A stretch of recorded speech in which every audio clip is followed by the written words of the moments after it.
Chers amis internautes, bonjour. Nous voilà encore sur l'ODJ Média. Vous savez que c'est une TV numérique qui est reliée sur beaucoup de plateformes, YouTube, Spotify, Deezer et bien d'autres. Nous sommes aujourd'hui en compagnie d'une amie, d'une personne que je tenais absolument à inviter, car je voudrais qu'elle vous parle de ses activités au sein d'une école qui est fameuse. Je veux parler de l'ESCA EM, qui est une école de management. Samia Tounsi, bonjour. Bonjour. Comment vas-tu? Bonjour Fauzia, vraiment je vais très bien et je suis également très heureuse d'enfin participer justement à cette émission dont j'en ai entendu, on va dire, que des choses positives. On est de plus en plus écoutés, c'est Absolument. fantastique, c'est extraordinaire. Je voudrais que tu nous parles d'abord de toi. Qui es-tu? Alors Samia Tounsi, 20 ans d'âge mental on va dire, ou même 18 ans d'âge mental. Ouais. Voilà, donc je suis... alors depuis toujours j'opère dans les activités de l'enseignement supérieur, donc surtout avec des jeunes qui viennent de graduer, qui viennent d'avoir un baccalauréat. Et j'opère justement dans des activités, on va dire, associatives, dans de l'accompagnement et de l'encadrement sportif également, pour, on va dire, mener ensemble, tout en étant, on va dire, leur miroir, des projets, on va dire, qui leur permettent d'être épanouis et puis de grandir surtout, de les voir grandir. On se connaît depuis longtemps car Maghreb Secours, mon association, absolument, est très liée à ton école et à ta personne. Parce que dans toutes les écoles où tu travailles, on s'est connus dans une autre école, mais là, dans cette nouvelle école, qui est une école très fameuse, qui est cette école? Que fait-elle? Quelle est son activité et sa spécificité? Alors, ESCA, École de Management, est une école, comme son nom l'indique, une école de management et de gestion. Elle forme des jeunes, on va dire, en formation initiale, mais également en formation exécutive et continue, donc dans plusieurs domaines, notamment la finance, le marketing digital, supply chain, l'audit également. Donc c'est une école qui existe à Casablanca, donc je l'ai bien dit, depuis une bonne trentaine d'années. Et nous sommes actuellement sur un très beau campus, un beau site qu'on aura l'occasion de voir tout à l'heure, qui est sur le quartier des affaires, le nouveau quartier des affaires de Casablanca, le CFC. Donc c'est un très bel écosystème qui nous permet justement d'être reliés à des grandes entreprises de renom et on va dire un environnement très sympa pour nos étudiants. Vous avez des partenariats avec l'étranger aussi? Absolument, nous avons plus de 100 partenaires étrangers. C'est une école également qui est accréditée, bien sûr, par le ministère marocain, ça d'une part, mais également par des accréditations, on va dire, de renom international, notamment l'accréditation AACSB, qui est une accréditation dont uniquement une minorité, on va dire, de business schools dans le monde jouit justement de ces spécificités. Dans la centaine de partenaires, voilà. Qu'est-ce qu'on a Paris, Lyon, les États-Unis, le Canada? Canada, on a également l'Asie, donc Singapour, on a des partenaires un peu partout en Europe, on a des partenaires voilà, en Amérique latine également, Mexique, Pérou, on a des partenaires également, donc, comme je disais tout à l'heure, en Asie, au Japon, etc.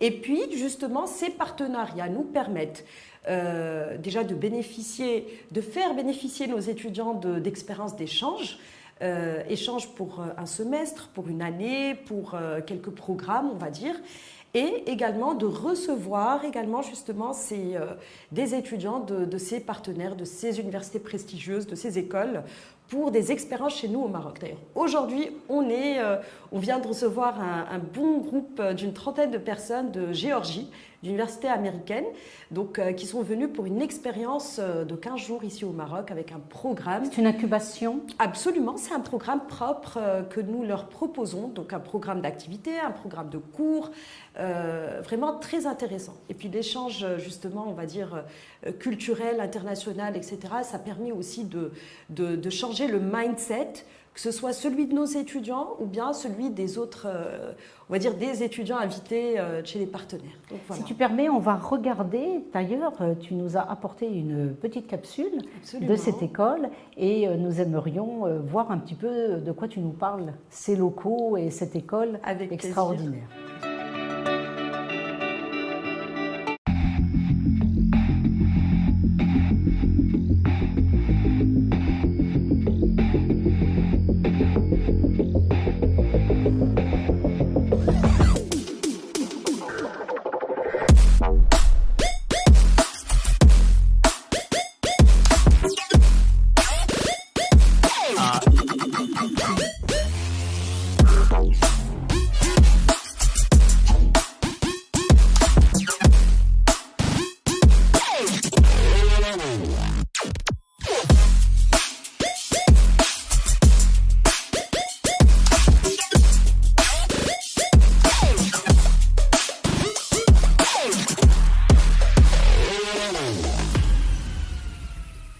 ESCA, Shaping Leaders. Donc, c'est vraiment une école fabuleuse. Vous avez des locaux qui sont magnifiques. On ne se plaint pas. Voilà, vous avez mis les moyens pour le bien-être et le développement de ces étudiants. Donc, si je reformule, une école qui est là déjà depuis une trentaine d'années, qui a des programmes spécifiques, des échanges à l'international, vous recevez des groupes d'étudiants qui viennent pour un petit peu de l'inclusion parmi les autres et de l'échange.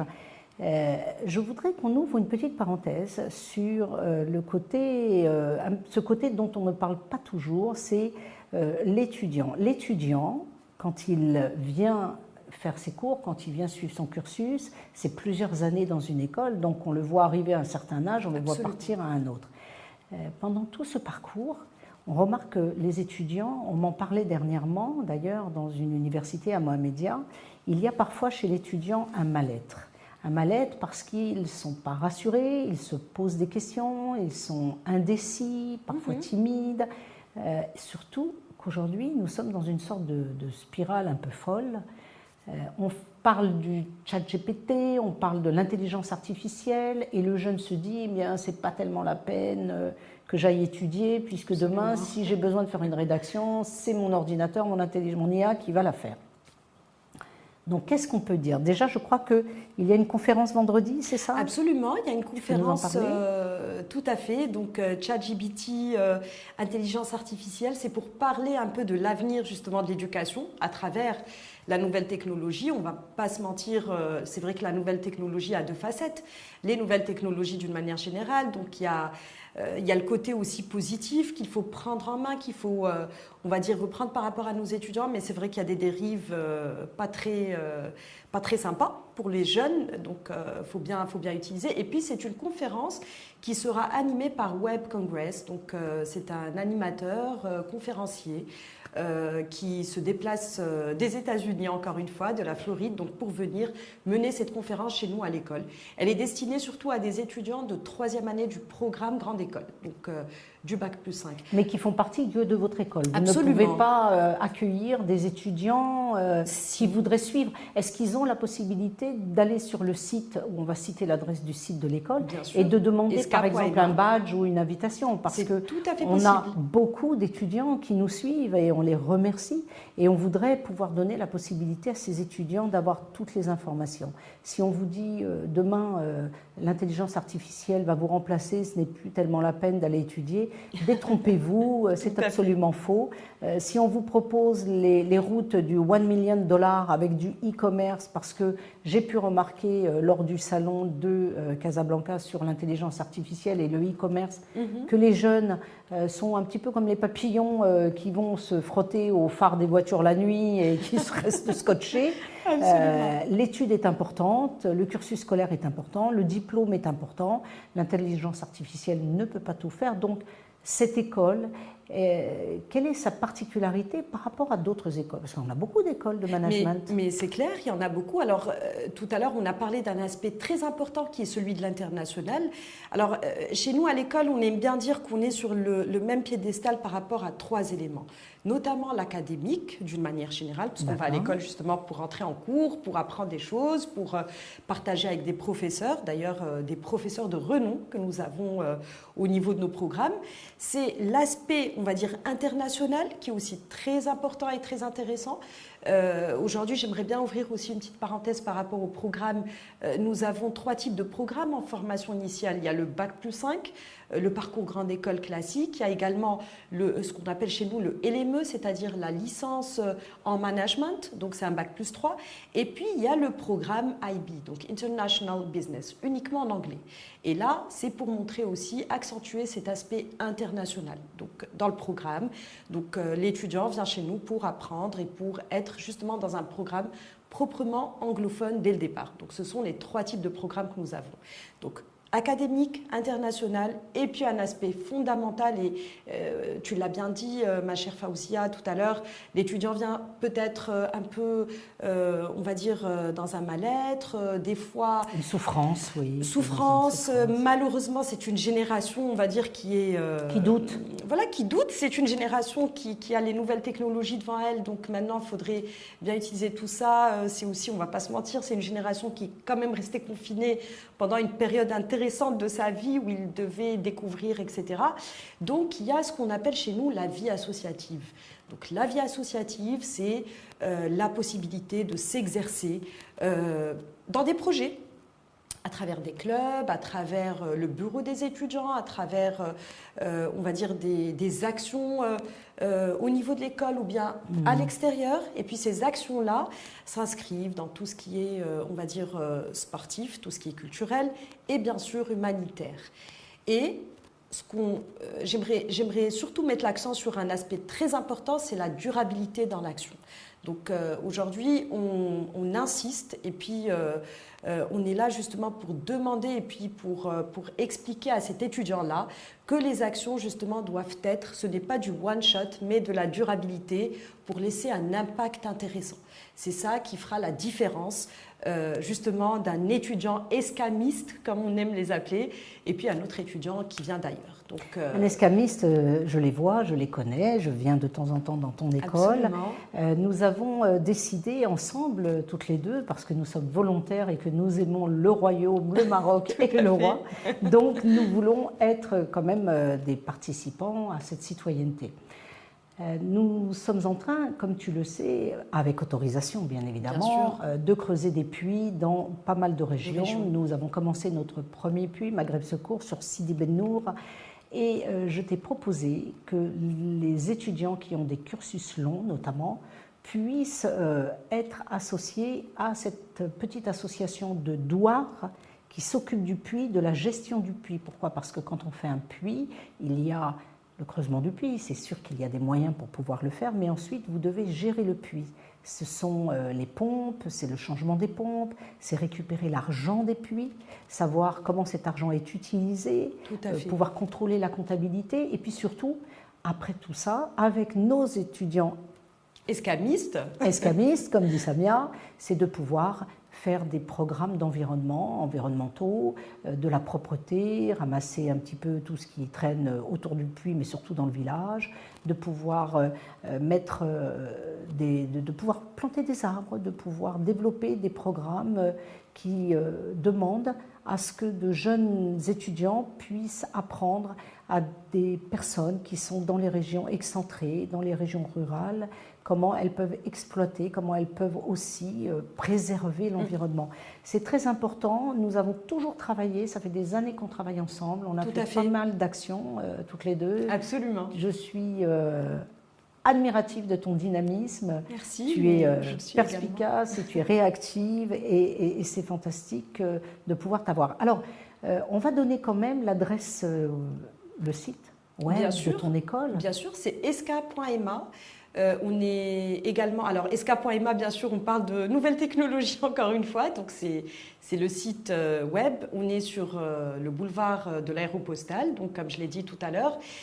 Nous sommes bien sûr présents sur tous les réseaux, donc Instagram, LinkedIn, voilà. Donc, oui, ça doit être très fort puisque vous avez des étudiants qui peuvent travailler sur ce cas et les professeurs qui peuvent digital, absolument. les conseiller. Donc, et puis tout à l'heure, tu as bien dit que les étudiants de l'école sont là pour accompagner ces gens du douar qui sont en train de mettre en place les puits, etc. Donc c'est clair qu'ils vont aussi mettre en place et puis on va dire pratiquer ce qu'ils apprennent en classe. Notamment la gestion financière avec ces personnes-là. Donc, ils vont également les accompagner dans ces aspects. On a eu dernièrement une belle équipe qui vient de revenir de la région de Taroudant, donc pour rester aussi dans cet aspect humanitaire associatif et puis tout en soulignant l'aspect, on va dire, développement durable. Donc, région de Taroudant, ils viennent de revenir, donc, mais ils ont pu justement mener des actions vraiment très intéressantes. Qu'est-ce qu'ils ont fait là-bas concrètement ? Alors, aménagement d'écoles. Ils ont également reconstruit, on va dire, une mosquée, donc pour le Douar. Ils ont pu, on va dire, mobiliser les personnes du Douar pour pouvoir utiliser, on va dire, de la lumière, on va dire, un peu plus écologique pour la région, donc pour que ça soit un peu plus écologique, justement. Et puis, bien sûr, de la distribution de denrées, de vêtements, etc. Donc ça, c'était un plus. Mais ce qui est intéressant pour eux, et puis, on va dire, pour les personnes qui ont pu bénéficier, c'est ces actions durables qui vont rester. Et puis voilà. Et puis, c'était une 3e édition de cette caravane, on va dire, au niveau des régions du Sud.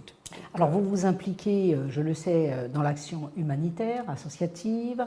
Nous avons besoin des écoles, justement, pour les régions excentrées, toutes les régions du Maroc, de façon à faire un développement, à participer au développement. Tout à fait. On a ça. On a parlé de l'étudiant qui vient se former chez vous, qui va sortir diplômé. J'ai une question parce que nous avons un point crucial aujourd'hui au Maroc et on en souffre beaucoup. Et quelque part, ça nous arrache quand même un petit peu les tripes, je ne vous te cache pas. C'est de voir nos diplômés partir à l'étranger, gonfler les rangs des forces extérieures. Malheureusement. Malheureusement, c'est une hémorragie, c'est quelques centaines, voire quelques milliers qui s'en vont. Il faudrait trouver les moyens de les garder au Maroc. Nous, chez Maghreb Secours, nous avons ouvert une sorte de coworking, mais coworking open space, où les étudiants qui vont vouloir devenir des auto-entrepreneurs vont pouvoir travailler, mais entourés d'autres étudiants. Très bien. Donc il y a un enrichissement. À Ok. partir de là, ils vont payer 1500 dirhams par mois pour avoir la table, la chaise et l'accès à Internet et au bureau. Mais nous voulons aussi les conseiller quand ils auront des contrats commerciaux à monter. De façon, quand on est un jeune, on n'est pas toujours bien informé sur la négociation commerciale. Et notre trésorier, qui est un auditeur expert comptable, leur donnera des informations pour la déclaration fiscale et la comptabilité. Car nous nous sommes aperçus que parfois l'auto-entrepreneur faisait des erreurs.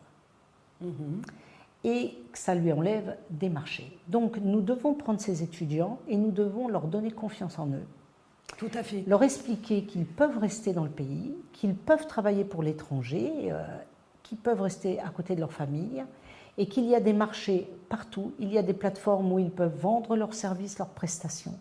Je pense notamment tout spécifiquement à tout ce qui est nouvelles technologies, mais pas simplement.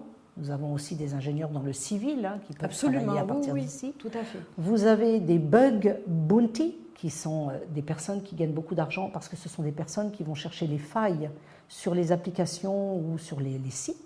Donc ils sont payés quand ils trouvent la faille. Et on parle de montants qui sont des montants assez importants, en dollars la plupart du temps. Vous avez les chuchoteurs d'IA, qui sont aussi très importants. L'intelligence artificielle, l'informatique, les nouvelles technologies, ce sont aussi de nouveaux métiers. Alors, ces étudiants qui sont des escamistes, ou des escamistes, il faut pouvoir les garder sur le Maroc. C'est-à-dire que nous devons penser à un modèle très productif, très rentable, pour que nos étudiants puissent rester manger le couscous tous les vendredis avec leur famille et qu'ils n'ont pas besoin d'aller gonfler les rangs des forces extérieures, que ce soit les États-Unis, le Canada, la France ou ailleurs. On a besoin d'eux ici, donc nous lançons un message, messieurs, mesdames, mesdemoiselles, les étudiants. Restez au pays. Rester au pays. Et surtout que quand je parle avec ces étudiants, ils me disent la plupart du temps, on n'a même pas besoin d'apprendre le français. On ne veut plus apprendre le français, on veut que de l'anglais. Maintenant, c'est plus une culture anglophone. Je suis mais d'accord avec toi. Oui. Samia, nous avons les marchés africains. Absolument. Nous avons les marchés. Sa Majesté s'est beaucoup dépensée pour pouvoir apporter cette carte de visite Maroc. Vers l'Afrique, que ce soit l'Afrique de l'Ouest. Je considère que l'Afrique de l'Est parle plus anglais, mais l'Afrique de l'Ouest, qui est quand même beaucoup plus riche, ce sont des marchés.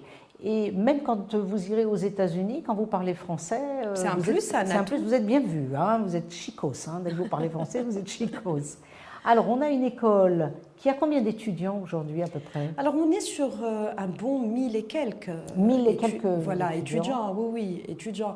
Alors, tout à l'heure, c'est vrai que tu as évoqué, si je puis me permettre, un point très intéressant et puis, on va dire plutôt sensible, parce que l'étudiant, des fois, il n'est pas si, on va dire, formé par rapport à l'aspect fiscal, etc. Alors, à ESCA, ce qui est intéressant, c'est que le début du cursus est un tronc commun. Donc, très bien.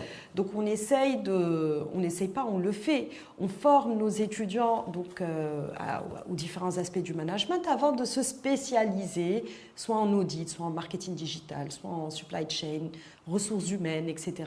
Donc il y a quand même cet aspect intéressant qui peut éventuellement les aider. Et puis les stages pendant le cursus sont aussi, on va dire, un atout pour ces jeunes.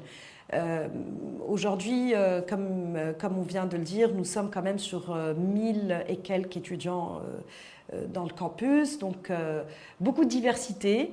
On reçoit, tu as également évoqué l'Afrique subsaharienne, on reçoit beaucoup d'étudiants donc, de pays frères.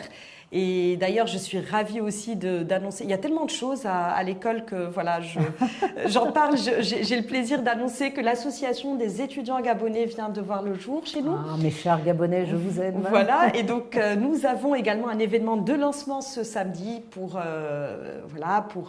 évoquer éventuellement le programme de l'association, les objectifs. Et donc, ça sera un événement festif donc avec ces jeunes. Nous avons également des Ivoiriens, nous avons des Sénégalais, Maliens, etc. Nous avons même un jeune de Singapour donc, qui vient également pour il n'est pas uniquement en échange, il est là vraiment pour tout le cursus. Donc il y a beaucoup de diversité dans le campus et ça, c'est la richesse. Je voudrais vous donner une information. Tu sais, Samia, que lorsque vous diplômez, j'étais dernièrement invitée dans une école, TBS Groupe Toulouse, qui a diplômé. Et nous avions donc des participants étrangers qui étaient dans la direction de cette école. Et on expliquait que lorsque le jeune, avant d'être diplômé, il a le pompon à gauche et quand il est diplômé, il met le pompon à droite. À droite. Voilà. Seulement, ce qu'il faut savoir, c'est que la première université au monde est marocaine. C'est l'université de Fès. Absolument, très bien prononcé. Lorsque les jeunes venaient, et je parle des époques avant le Moyen-Âge, au tout début, lorsque le jeune homme ou la personne était diplômée, elle avait pour habitude de marcher dans la rue de la Médina, à Fès, avec ses livres sur la tête. Ok. Donc, quand les étudiants portaient leurs livres carrés sur la tête, les gens dans la Médina, pour les récompenser, parce qu'ils chantaient des versets du Coran, ils étaient souvent diplômés dans les études islamiques. Absolument. Et on leur donnait des pièces d'argent. Comme on avait des étudiants qui venaient d'un peu partout, après d'Europe, ou d'Occident, enfin d'Europe principalement, eh bien, on a pris cette habitude de faire ce chapeau carré que vous voyez sur la tête des étudiants. Donc, nous sommes aujourd'hui ici au Maroc, dans un pays qui a créé ce fameux chapeau carré. Qu'on ne me dise pas qu'il soit américain, il n'est pas du tout ni canadien, ni français, ni américain. Déjà, en France, on ne l'utilise pas trop. Voilà. Maintenant, il commence. Mais il n'est pas américain. Si le Coca-Cola est américain, le fameux chapeau du diplômé est marocain, car la première université au monde, eh bien, c'est le Maroc. Et n'oublions pas que le Maroc est un des plus vieux royaumes au monde, après le japonais. Tout à fait. Donc, messieurs les Marocains, soyez fiers avec vos chapeaux. Soyez fiers du chapeau. C'est le chapeau du Maroc. C'est les Marocains qui l'ont. Bravo aux étudiants de Fès. Exact, qui se portent si bien avec une toge et puis le lancer du chapeau, c'est de la fierté. Oui, même d'ailleurs, la toge, c'est quand même le fameux burnous, le fameux vêtement marocain. Les Américains n'ont rien inventé, ils ont tout copié. Et bien voilà, comme quoi on a. Alors on a une école de 1000 personnes, on a une école fabuleuse qui essaye d'intervenir bien sûr dans son environnement, qui fait tout pour former ces jeunes. Je sais qu'il y a une très bonne ambiance parce que je suis assez souvent dans cette école pour le constater. Absolument. On a des étudiants. On demande aux étudiants marocains, s'il vous plaît, parce que je l'ai vu, je l'ai remarqué dans les écoles, faites en sorte d'accueillir nos frères subsahariens dans vos groupes. on remarque parfois qu'il y a une certaine distanciation entre les étudiants subsahariens et les étudiants nord-africains. Il va falloir faire en sorte que tout le monde puisse aller dans le même sens et que chacun n'aille pas, parce que sinon on va avoir un groupe d'Asiatiques, un groupe de Maliens, un groupe... En tout cas, et c'est pas le Maroc. C'est pas le Maroc. Et puis, si tu permets, ma chère Faouzia, en tout cas dans les clubs, surtout sportifs, on voit aussi cette diversité et puis ce mélange culturel. Parce que dans les équipes de foot de l'école, basketball, boxe, parce qu'il y a tellement de sports, qu'est-ce running, qu'on a, la boxe, etc. le football, le foot, voilà, basket, running, donc course à pied également. Donc on voit qu'il y a des étudiants marocains, subsahariens, des fois les étudiants en échange également qui rejoignent les équipes, le temps du petit mois, de 2 mois, 3 mois d'échange avant de repartir. Donc là aussi, ça permet justement cette pluralité et puis cette richesse culturelle entre eux. On a des projets pour le futur, pour l'année 2025-2030, une réinitialisation. Enfin, qu'est-ce qu'on va faire? On va réinitialiser, qu'est-ce qu'on fait? L'année prochaine, Inch'Allah, on sera, c'est l'audit de l'accréditation dont j'ai parlé tout à l'heure, donc AICSP. Et donc, on est sur plusieurs projets académiques, plusieurs projets également de vie associative. C'est le bureau, comme tu le sais, que je gère à l'école. Et également des projets internationaux avec de nouveaux... À chaque fois, il y a des nouvelles signatures. Ma collègue, Madame Assaba Bloubna, elle en sait un peu plus que moi, mais en tout cas, de nouveaux partenaires. Toujours du mouvement. Absolument, toujours du mouvement. D'ailleurs, les inscriptions sont ouvertes, pardon, je te coupe. Tout à fait, elles sont ouvertes. On fait passer des concours donc pour intégrer. Donc c'est une étude de dossier et puis un concours de motivation surtout pour faire intégrer les jeunes chez nous à l'école. Voilà, donc après les projets, oui, beaucoup de projets justement liés au développement durable, parce que c'est important. Bien sûr, c'est très important. Donc des projets, on va dire, de signature de partenariat également avec de nouvelles associations, des lancements de clubs associatifs à l'école. Cette année, on a quand même pu lancer 2 clubs très intéressants, qui est celui du Rotaract, ESCA, et puis un autre qui s'appelle Flamme des jeunes ESCA. Donc, ce sont aussi des actions faites par des jeunes, par des étudiants d'ESCA pour l'écosystème, pour toute cette population dans le besoin.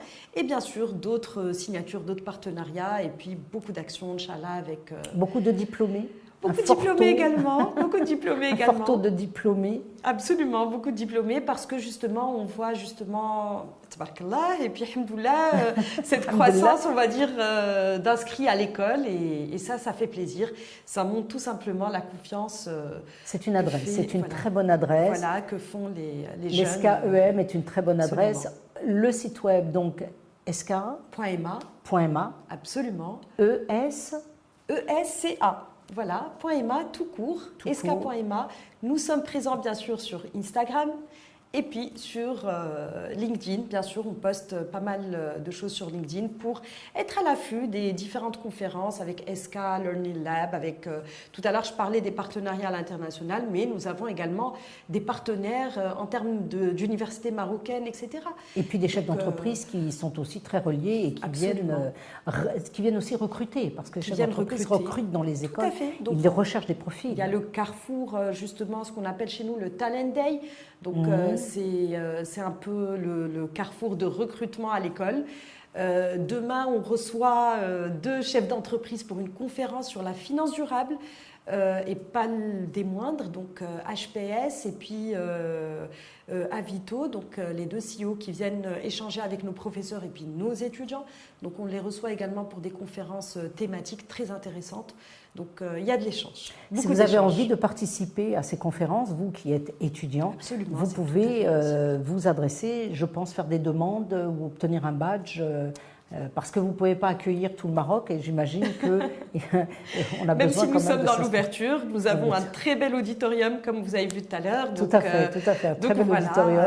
Voilà, je vous félicite, ce sera le mot de la fin. Nous avons été très heureux de pouvoir te recevoir, ma chère Samia, et de parler de cette fabuleuse école. Merci Alors, beaucoup. je vous invite à aller aussi sur notre site www.maghreb-secours.com. Vous avez aussi aujourd'hui une nouvelle application qui, enfin, c'est Karam, vous la connaissez. Eh bien, nous l'avons complètement reconstruite car nous avions beaucoup de demandes. Nous vous remercions de nous suivre. L'ODJ Média, c'est un média qui parle de tout, qui parle surtout des sujets qui sont importants à notre époque. Nous sommes un petit peu partout et nous remercions tous nos invités, nous remercions tous nos spectateurs, tous nos téléspectateurs, tous nos internautes surtout, qui nous suivent parce que nous pouvons remarquer que nous sommes de plus en plus suivis, ce qui nous fait plaisir. Pas simplement au Maroc, partout dans le monde. Là où il y a des Marocains, il y a l'ODJ Média, il y a Maghreb Secours, et puis maintenant il y a ESCA, EM. Voilà. Je vous remercie. Samia. Merci à vous. Merci beaucoup. Merci Fauzia pour cet accueil vraiment très chaleureux et ce partage. Donc, tous et à ensemble. très bientôt pour des actions sur le terrain. Pour des actions sur le terrain, nous disons toujours tous ensemble pour un Maroc, un Maghreb, dans une Afrique solidaire. Inch'Allah. Merci. À bientôt. Au revoir. Au revoir.